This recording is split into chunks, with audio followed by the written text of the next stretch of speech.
The Huawei Mate 20 Pro is the first phone to match Apple with a powerful new chip. It has a true Face ID alternative and it has a big and beautiful display, but then it brings something more to the table with a much larger battery, the fastest charging ever put on a smartphone, an exquisite design, an ultra wide-angle camera and advanced AI chops to glue it all together. Hello YouTube, my name is Vic with PhoneArena and it's time for our detailed comparison of the Huawei Mate 20 Pro and the Apple iPhone XS Max. Both phones have a glass back and both look very stylish and well designed. The Mate has this new glass finish though, which is more resistant to finger smudges and less slippery than traditional glass.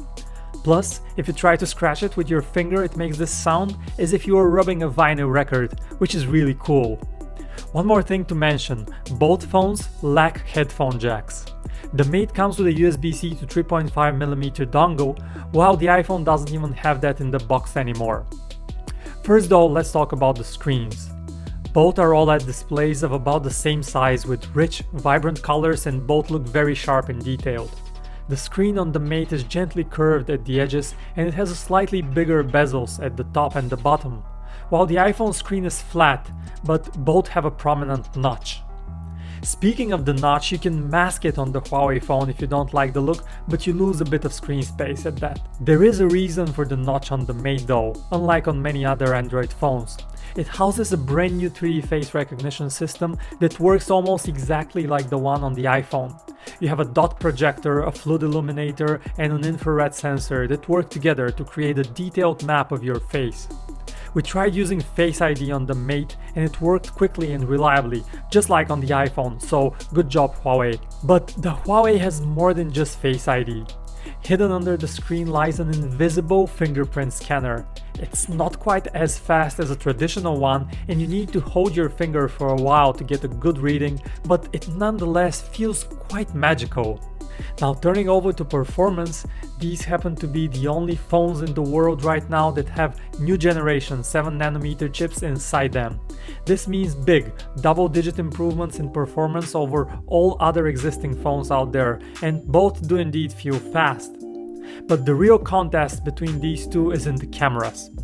The Mate 20 Pro steps things up with 3 cameras, a regular one, a telephoto one, and an ultra wide-angle lens that allows you to capture epic landscape shots.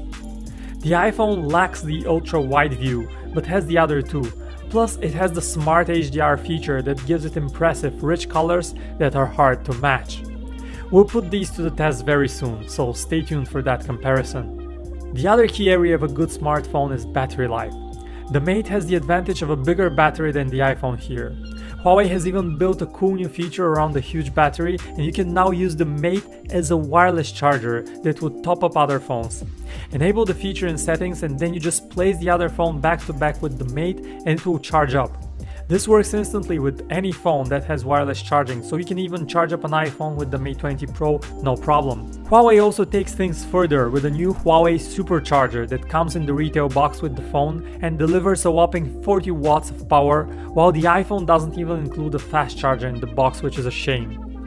At the end of the day, an iPhone still has the promise for long years of software updates, iMessage, the App Store and all the rest, but the Mate 20 Pro looks like a very convincing Android rival. So which of these two do you prefer? And what do you think about the new Mate 20 Pro? Let us know in the comments and don't forget to visit us at www.phonearena.com for the latest in mobile tech. My name is Vic with PhoneArena, thank you for watching this and I will talk to you in the next one.